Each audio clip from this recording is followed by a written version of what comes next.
Hi, my name is Nick Burnham and I'm here for Motorboat and Yachting today, looking at a Bavaria Sport 28, which is the boat you can see behind me. Now this is quite an interesting boat. It launched in 2009 and it was designed in conjunction with BMW. So they had a big hand in the styling of this boat, and it is quite an interesting looking boat. It's quite a powerful, sporty looking boat. They've got quite high topsides to it, but they've kept the cabin profile really low. But it's not about styling this boat, it's really about practicality. And they start here on the outside with some really excellent wide side decks. So it's a great boat for moving around. Now on the back of the boat, one of the things worth looking out for is the fact that they did an option of an extended swim platform. This boat doesn't have it. This is a standard platform, which is fine. And you've got to bear in mind, of course, that you will pay for that extra platform in your marina fees, but it is something that you might want to look out for.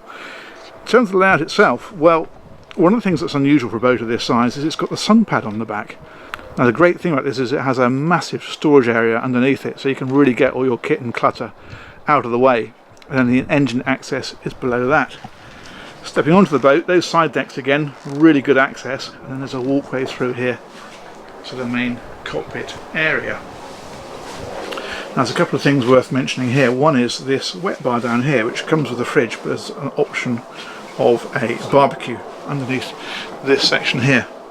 The cockpit itself, where you've got a seating area obviously around a table here, and that backrest will actually drop, so you can extend the sunbed if you want to.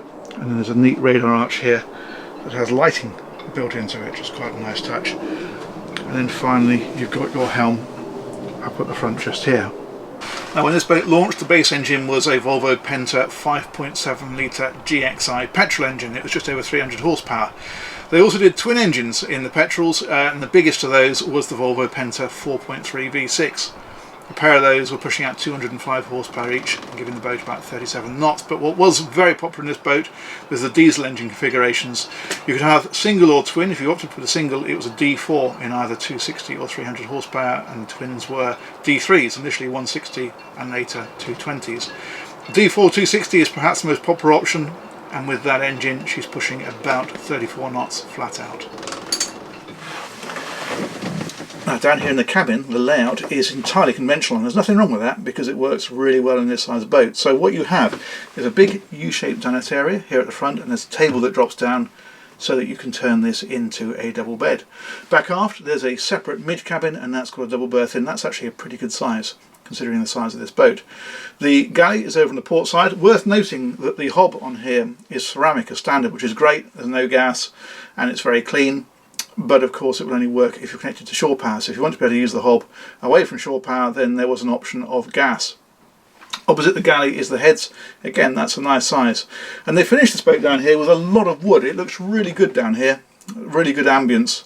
And there were three choices of that. They had the teak, which we've got here, and then there was a darker mahogany and a lighter oak finish.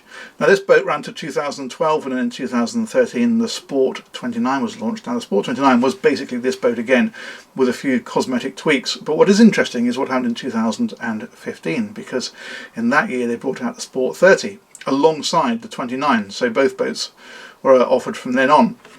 And the Sport 30 is this boat again, so same interior, same exterior styling. What's changed is they've lost the sun pad at the back of the cockpit, and they've put the seating right to the back. So if your priority is matters of seating rather than that sunbathing and storage space, then that boat will do that for you.